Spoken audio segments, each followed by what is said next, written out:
Ah, le mois de septembre, la rentrée des classes, le cartable, les crayons HB, c'est la galère, mais en même temps, en septembre, c'est aussi la rentrée littéraire, mon petit pote. Ce sont donc pas moins de 567 romans qui vont venir envahir toutes les librairies de France. Et la grande force de cette rentrée littéraire 2018, c'est qu'on va voir apparaître 94 nouveaux romans. C'est un record depuis plus de 10 ans. Donc ça fait vraiment plaisir de voir que les maisons d'édition ont laissé la place à des nouveaux auteurs, inconnus jusqu'à présent, qui vont pouvoir faire leur trou. Et on l'espère qu'ils vont pouvoir remporter les plus grands prix. Et en attendant, pour les accompagner, on va retrouver des grands noms avec des sorties très attendues. Le retour notamment de Maëlys de Kerangal avec Un monde à portée de main chez Vertical, ou encore inévitablement Amélie Nothomb qui reviendra une fois encore avec Les prénoms épicènes chez Albin Michel. On attendra aussi Alain Mabankou et plein d'autres, Yasmina Khadra notamment, plein d'autres auteurs. C'est la folie. Vous parlez de tout ça, donc je me suis mis à l'aise dans un canapé intérieur cuir dans le plus grand des calmes. Et donc on va commencer par quelques premiers romans que j'ai eu la chance de découvrir. Il y a de belles pépites, notamment je pense à la maison bordelaise Finitude, qui fait paraître 2 livres, Un feu éteint de Fabrice Chillet et Les poteaux étaient carrés de Laurent Seyer.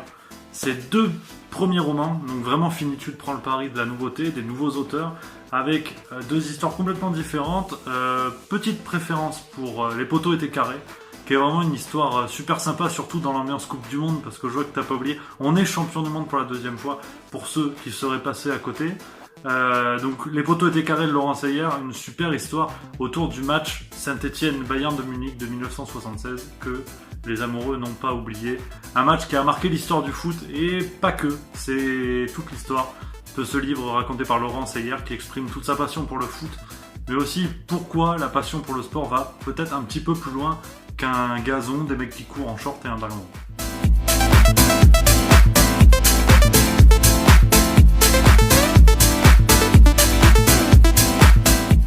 Donc dans les autres premiers romans de cette rentrée littéraire 2018, on aura droit pêle-mêle à Pervers de Jean-Luc Barré du côté de chez Grasset. Donc n'oubliez pas que tous les livres dont je parle dans cette vidéo, les chroniques pour ces livres sont à retrouver directement sur Let's Read Bee, n'hésitez pas à faire un tour.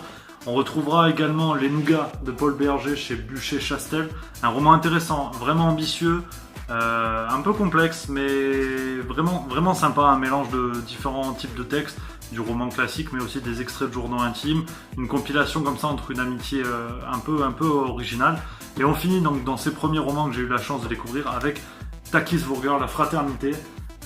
C'est chez Slatkin et compagnie, donc petite tendresse pour cette maison qui continue à publier du très lourd après la découverte qu'on avait pu avoir avec Luca Di Fulvio, Le Gang des Rêves, mais aussi Benedict Wells et maintenant donc Takis Burger, un premier roman sous forme de campus novel.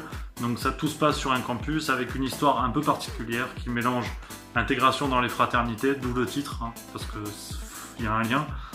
Intégration dans les fraternités et intégration dans le monde du sport, dans l'université, et aussi un peu de harcèlement, c'est malheureusement la tendance. Et en tout cas un livre vraiment super à découvrir sans attendre, La Fraternité. Après les premiers romans, place aux auteurs confirmés qui ont déjà publié 1, 2, 3, 4, 5, 6 livres jusqu'à plus soif. Notamment un retour attendu aussi, celui de Serge Joncourt avec Chien-Loup chez Flammarion. Une belle histoire dans ce que Serge Joncourt sait faire de mieux après ses différents succès. Celui qui à chaque sortie rencontre une popularité de plus en plus importante, propose une histoire somme toute classique avec un couple qui décide de partir dans un coin reculé de la France et qui va se retrouver aux prises avec une partie de notre histoire du siècle dernier. On retrouve Serge Joncourt comme on l'apprécie, c'est vraiment un plaisir. Donc Chien-Loup du côté de chez Flammarion. On a aussi un livre un peu particulier dont j'avais envie de vous parler, Leurs enfants après eux, de Nicolas Mathieu chez Actes Sud. Alors, pour être tout à fait honnête, c'est une lecture que j'ai détestée, mais dont je n'ai pas réussi à me séparer. C'est-à-dire que j'ai trouvé notamment le début de ce texte rempli de lieux communs, rempli de clichés. J'en perds mes mots, c'est dire que là je suis pas bien. Et pourtant, c'est un livre qui ne se lâche pas, qui est extrêmement bien écrit.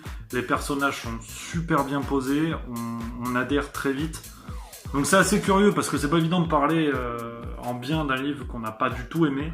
Pourtant, je pense qu'il faut le mentionner, c'est un livre vraiment intéressant. Nicolas Mathieu fait fort avec ce livre, donc n'hésitez pas, leurs enfants après eux, chez Actes Sud. Belle découverte aussi, alors qui ne plaira pas à tout le monde, Lou et les hommes d'Emmanuel Pirotte au Cherche Midi. Alors clairement, je pense que c'est un livre qui peut se positionner pour le prix de l'Académie française. Emmanuel Pirotte renoue clairement avec la tradition du roman historique à la française, tendance 18e, 19e. C'est super étoffé, c'est super renseigné, c'est très bien écrit, et c'est un roman très classique. Donc ça fait du bien. À l'heure où on peut nous sortir des livres écrits en langage SMS, là on renoue avec vraiment une langue dans la belle tradition. Ça fait plaisir. Maintenant, petit avertissement, triangle en bas qui ne s'affichera pas. C'est pas pour tous les lecteurs, mais n'hésitez pas à vous y frotter si ça vous intéresse. Belle histoire donc aux côtés des peuples indiens d'il y a maintenant plus de 4 siècles. Et dernier livre, donc là, le coup de cœur, attention poids lourd, j'ai les mains qui chauffent à le tenir, Au clair de la lune, Christophe Donner chez Grasset.